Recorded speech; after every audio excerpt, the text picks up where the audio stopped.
मुझे क्या कहना है, हफ्ता में तो एक दिन चक्कर हो ही जाता है। मैं प्रणाम करता हूँ जो आशीर्वाद आपका। इस समय बहुत विषम स्थितियां चल रही हैं। आदरणीय चाचा जी अभी कह रहे थे कि जो सांसद साथ में सातों समाजवादी के साथ सदन में राज्यसभा के वोट में पार्टी के साथ थे, उनको मैं बधाई देना चाहता हूँ। चाचा हम लोग देख रुपया बनिए के लेकर, लेकिन इस ढंग से रुपया से नहीं तो लोचवा से दबाइए, उसे ना तो उसे दबाइए। यदि आपके बीच ईमान से यदि खड़ा है तो मैं आपको प्रणाम करने के लिए खड़ा। किस ढंग की आपने किस ढंग की अत्याचार है आप खुद समझ सकते हैं, मुझे कहना नहीं है।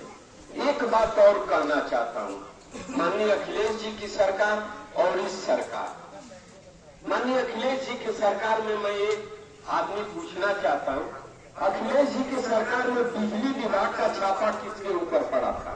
किसी के ऊपर पड़ा था। और आज गांव में कोई घर नहीं बचा होगा जहाँ छापा नोटिस 10-5 हजार न ले गए। गलत नहीं न कह रहा हूँ, नहीं बोलते ना हुआ, गलत नहीं न कह रहा हूँ। अत्याचार है ना, आखिर में अत्याचार जय किशन साहू यहाँ भाषण देंगे तो उसका जवाब देंगे। ये तो लोग आएंगे कहेंगे कि आपका सांसद हेरा गलाना कि तो उनको ले रहा सांसद आखिर मर्दानगी की बात साइकिल पर बैठ करके आपकी अदालत में आए। कोर्ट ने तो जजमेंट दे दिया है, कोर्ट ने जजमेंट दे दिया कि अभियानकारी दोषमुक्त को चुनाव लड़ सकते हो। अब आपकी अदालत में पास करके दिल्ली भेजना है। इन्हीं बातों के साथ सभी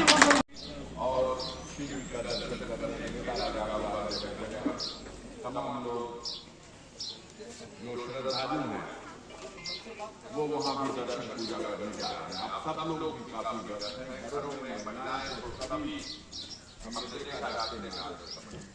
लेकिन कार्यक्रम तो बन चुका था,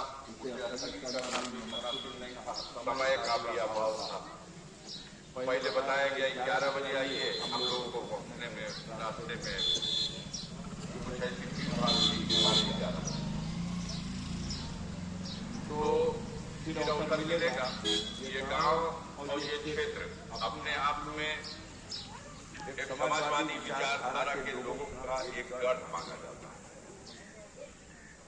और संचालक महोदय ने एक प्रश्न खड़ा किया था, गांव में जब लोगों से पूछ रहे थे तो ये सवाल आया सांसद जी या विधायक जी की ओर से, गांव के विकास कार्यों पर कोई विशेष ध्यान नहीं दिया। आपकी शिकायत जायज है, मैं इसे तस्लीम करता हूं। लेकिन आज का जो विषय है वो विषय किसी एक पद, व्यक्ति, विधायक या सांसद का नहीं रहा। आज का विषय यह है कि आजाद भारत में लोकतंत्र की व्यवस्था को आगे भी जारी रखना है या ये अंतिम चुनाव। आजादी के बाद जब देश में संविधान और संविधान को देश की जनता ने स्वीकार किया, तब उसके बाद हर 5 साल के बाद आपको अवसर मिला कि आप अपना प्रतिनिधि चुने, लोकसभा और विधानसभा में भेजें। 17 बार चुनाव हो चुका है लोकसभा के लिए। इस समय 17वीं लोकसभा का कार्यकाल है।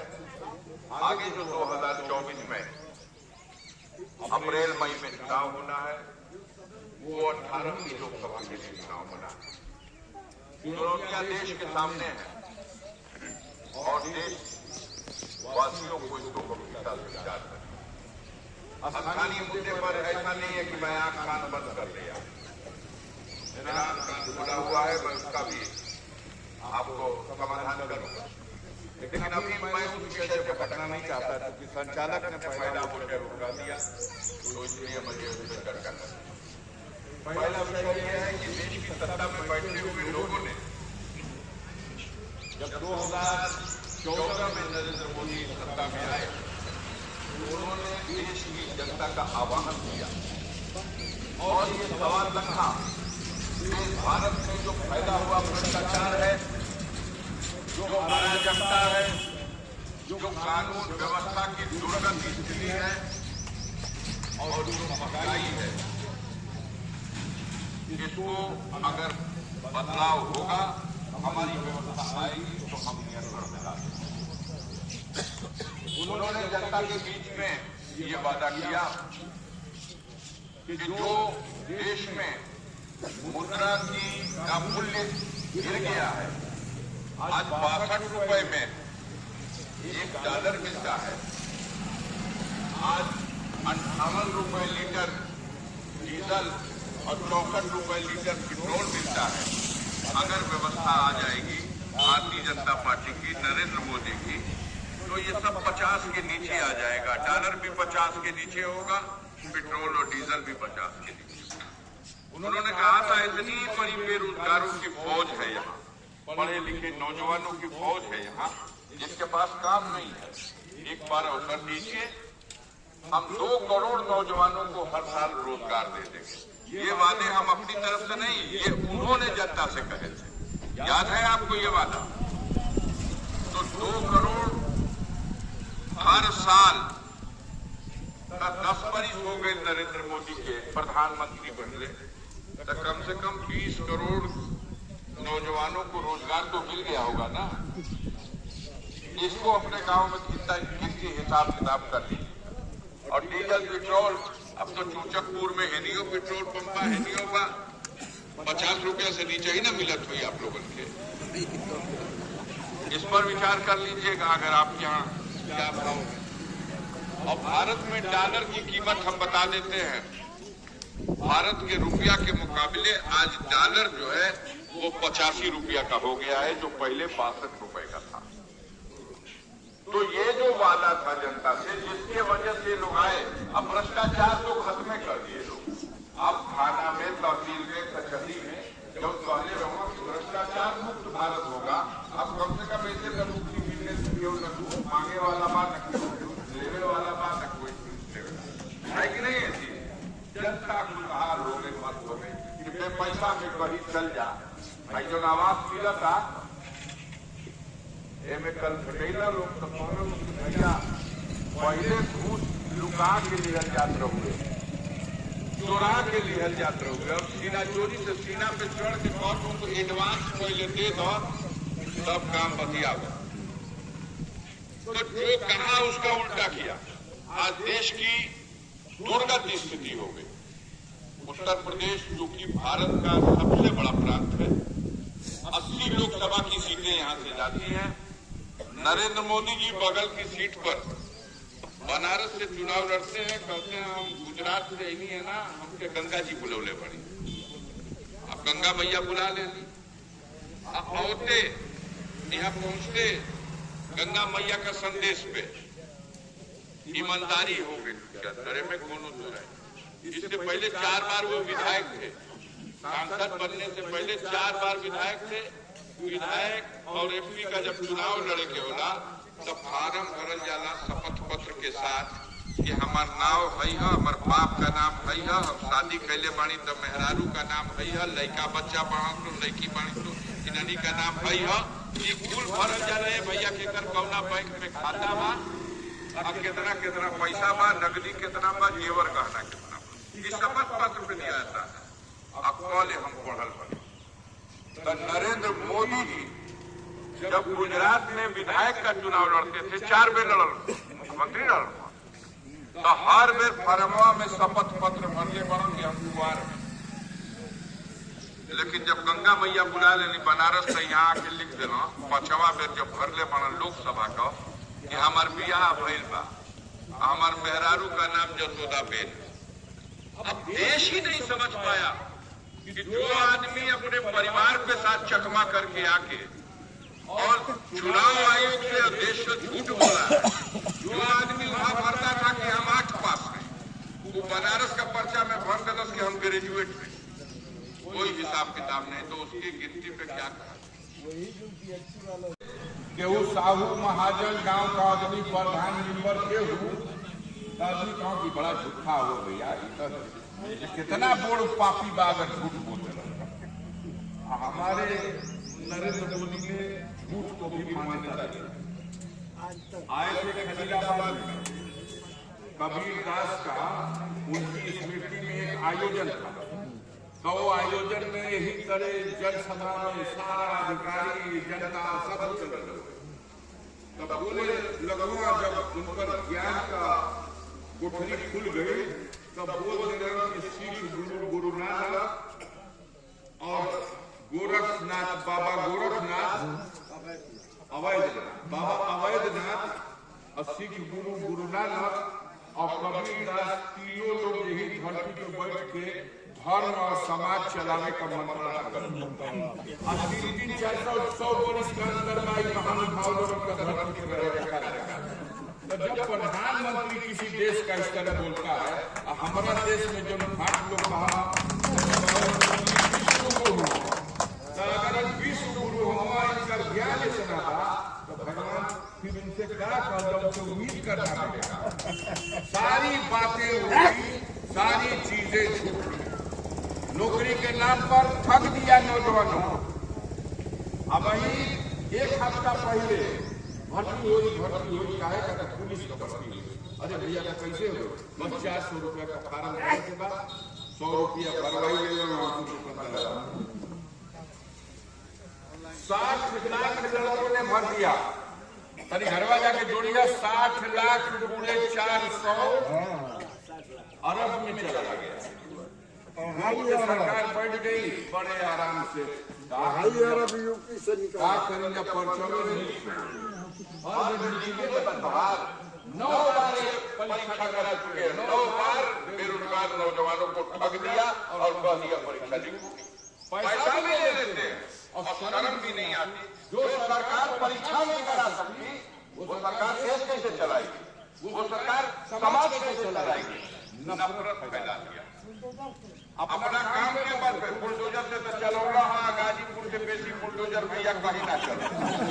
लेकिन 2022 में उनका नमो धन रहा क्योंकि बुलडोजर रहा। अब जम्मू कश्मीर एजेंसी साहब स्थान पे बैठा हुआ चौरे चौक और गाजीपुर का जनता बुलडोजर वाला का सेवा कर दिलक कि बोहनियो ना भाई 7 का 7 तो सीट भाजपा के गाजीपुर से चली। बहुत नहीं खा आदमी, बोलत नहीं खा आदमी, डराइल कहेगा कि 100 आदमी के लाठी अत 100 आदमी उतना ना डरत। लेकिन देखत भैया तो भाई जाल के तो इनके 6 लाख केकर का औकात था। बाकी ना हमारा पे का सुंदर बात खैरियत था। आप लोग अपना मन में जोन पूछत रहो कि चाहे दुआ देत रहो कि नहीं तो स्थिति तो ये लोग मस्त हो गए थे कि इनके उजाड़ घर लीजा, लूट घर लीजा और सजा करा के जेहल में डाल दे लीजा। अब बेटा पर्चो ना भर पैया तो अब केहुआई तो रेल दिहल जाए जैसे चाहिए। अब हो गए उल्टा। इन्हीं गरीबों की दुआ का परिणाम है। कानून में रास्ता था, हम गए हाईकोर्ट से जमानत दे दिया, चले गए सुप्रीम कोर्ट जब सजा का आदेश पढ़ल बहस भई, उसने कहा कि भाई इस आदेश को अपील के निस्तारण तक के लिए सस्पेंड किया जाता है। यह आदेश जिससे अफजाल अंसारी की सजा हो और हमारी सदस्यता बहाल हो गई। हमें चुनाव लड़ने के लिए योग्य बना दिया गया। अब चौड़ियाई बन तो बना के आई हो दादा, तो फिर आ गए। आपको इंसाफ करना है, समय कम है, हम फिर आएंगे। प्रधान जी, हम आपसे वादा करते हैं मंच पर, आज की वो स्थिति नहीं है। आप जान रहे हैं कि मैं किसी विपरीत परिस्थितियों में संघर्ष करने के बाद इस साल भर तो हमके प्रधानियों का पर्चा भरे जोगना छोड़ ले रहा हूँ। लेकिन अब आर्डर हो गई बा, अब तो हम लोगों का जुआ रह गए तो इनका कपड़ा पे फिर चढ़ो। और आपको ये बता दें, हम खुद ही नहीं जाएंगे। अगलिया बगलिया के सीटियों के ध्यान दे दिया जा। हिम्मत नहीं खे कि बलिया वाला सीट पे कैंडिडेट दे दन होगा, भाई नहीं खे है। हिम्मत नहीं खे कि मऊ का जो घोषी सीट बा उके बटैया दिया गई। अपना हिम्मत नहीं के लड़े पर तो अब ही घोषित नहीं थे, लेकिन ये होता कि ओम प्रकाश राज भर के दिया हो सकेला ये कहीं बटाइए दिया जाओ गाजीपुर के। लेकिन इसलिए साथियों कि हमारे अंदर ये हिम्मत है कि मरना मिटना कबूल है, जुल्म के आगे झुकना नहीं है। हम 40 साल से संघर्ष कर रहे हैं। हमारे क्षेत्र में उस मोहम्मदाबाद तहसील में जो सामंतवादियों का अधिकार नहीं था, मैंने उस समय से संघर्ष करना शुरू किया इन जालिमों के खिलाफ, इन अत्याचारियों के खिलाफ, इन सामंतवादियों के खिलाफ। तो फड़के न तो घबराना तो गरीब मेरा साथ देता है, उसी की दुआ मेरा कवच बन जाती है। और अखबार टीवी रेडियो कुलकीन ले तो ओके खोलबा तो जनाई के हमने के का नहीं खो देखावर। आप देख करके नर्वस हो जाओगे। कितना आदमी कहेला कि भैया टीवी देखल बंद कर दिले बढ़िया, हर घड़ी तो आपके लोगन के रेतत हो। बहुत जुल्म हुआ है, लेकिन चेहरे पे शिकन नहीं मिलेगी। मैंने उनके सामने घुटना नहीं टेका है। मेरे परिवार की महिलाओं को, मेरी बहू गई थी अपने पति से मिलने जेल में, उसको भी बंद कर दिया था कि आइल भी जेल तोड़वा के लेके भगावे का। ये आरोप था। इसके परिवार में कोई अगर जेल में है तो उसकी पत्नी, उसके परिवार की महिलाएं नहीं जाती। ये स्थिति, मेरा भाई जेल में, मेरा बेटा जेल में, मेरे पत्नी पे मुकदमा, केहू तरह से तू घुटना टेक दा तो पूर्वांचल के अमन का थेरवा निकल जाए। हमने भी सौगंध खाई है कि जब तक जीवन है इन अत्याचारियों से लड़ना है और लड़ते इनके सामने नहीं करना। अब भाई चुनाव का लड़ाई नहीं, इसमें हमके घबराहट नहीं थे। वहां तक कीन लेना लोग जहां से फैसला निकाला, जनता बिकने वाली नहीं है और इसकी अदालत में इंसाफ होगा। हमको भी उम्मीद है, हमारे नेता अखिलेश यादव को भी उम्मीद है। हम आपसे एक अंतिम विनती करना चाहते हैं। एगो प्रश्न कैले बड़ा सो यारे वो बेर सपा बसपा का गठबंधन में न जीतल रहो। भैया इतिहास आधा पे बाचत हो तो पूरा बाँच दजा। ये अफजाल गाजीपुर में 3 बेर चुनाव लड़ रहे।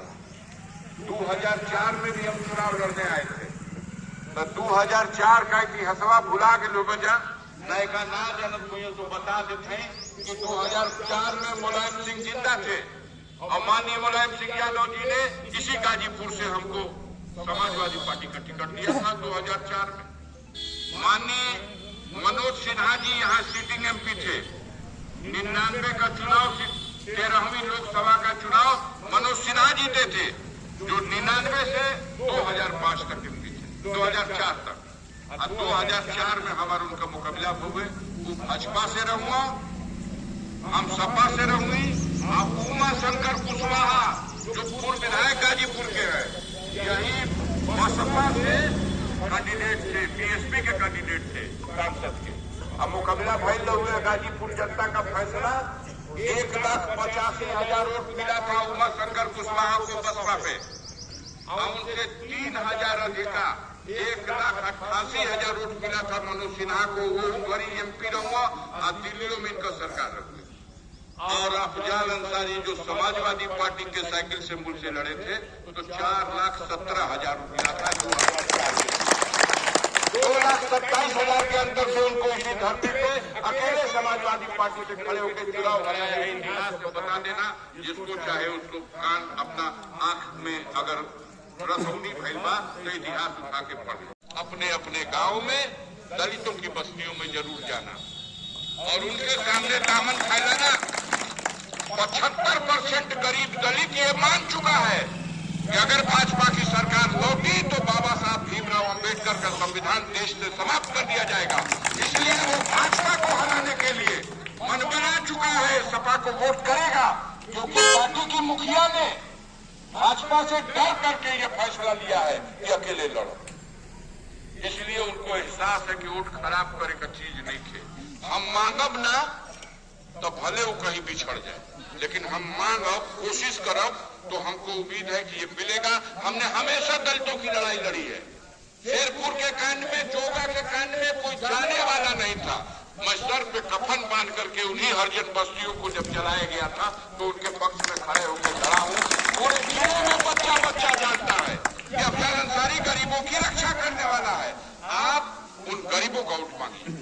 आपका वोट खुद ही बहुत है, लेकिन अगर गरीबों का वोट मांगेंगे, मुफ्त बैकवर्ड क्लास के लोगों का वोट मांगेंगे, तो आज भाजपा को हराने के लिए, गुर्दों को हराने के लिए, इन झूठों को हराने के लिए सभी गरीब एकजुट होने के लिए तैयार हैं। गाजीपुर से नया इतिहास बना दीजिए।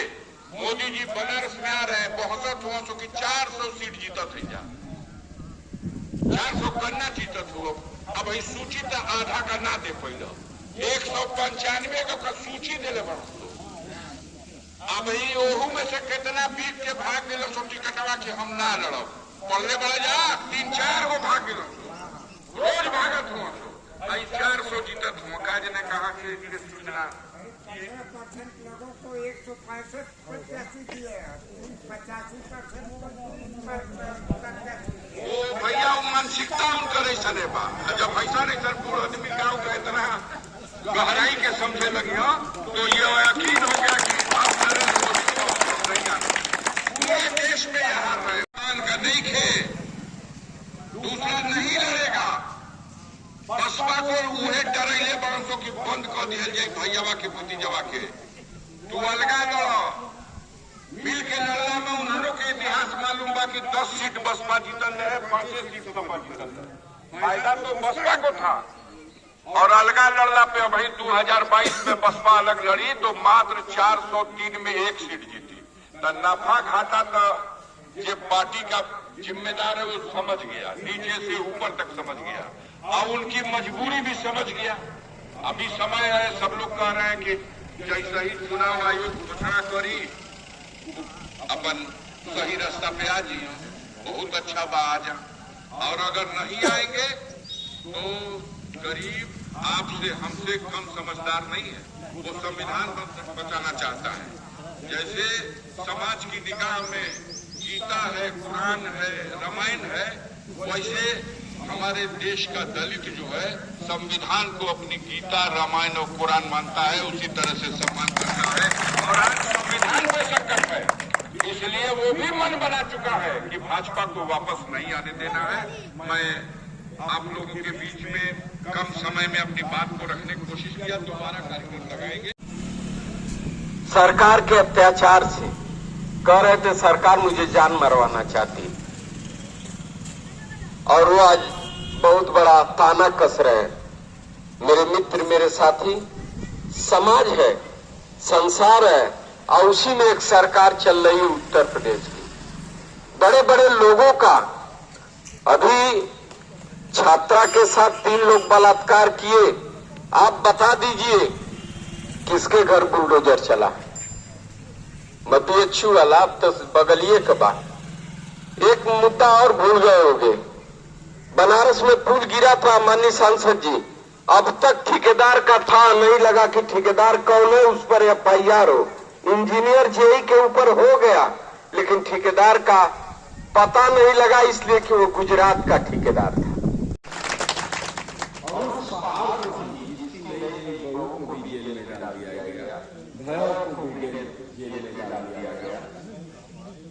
भाई को भी जेल में डाल दिया गया, भतीजा एक भाषण दे दिया कि नहीं दिया, उस पर कई महीने से जेल में पड़ा है। कानून बाहर, लेकिन मैं धन्यवाद करता हूँ, आपको प्रणाम करता हूँ, हमारे चरणों में भी प्रणाम करता हूँ कि आपने सरकार के तमाम उत्पीड़न को झेलते हुए आदरणीय अखिलेश जी ने आपको आदेश दिया कि लोकसभा चुनाव आपको लड़ना है। मैं सुख में अज्ञान आपके साथ जरूर लड़ूं, लेकिन दुख में अखिलेश यादव का हाथ आदरणीय जी ने भी कहा कि जो आपका आदेश होगा, भले ही मैं किसी भी परिस्थिति में आपके आदेश का पालन करूंगा। मैं सलाम करता हूँ, जजों को सलाम करता हूँ।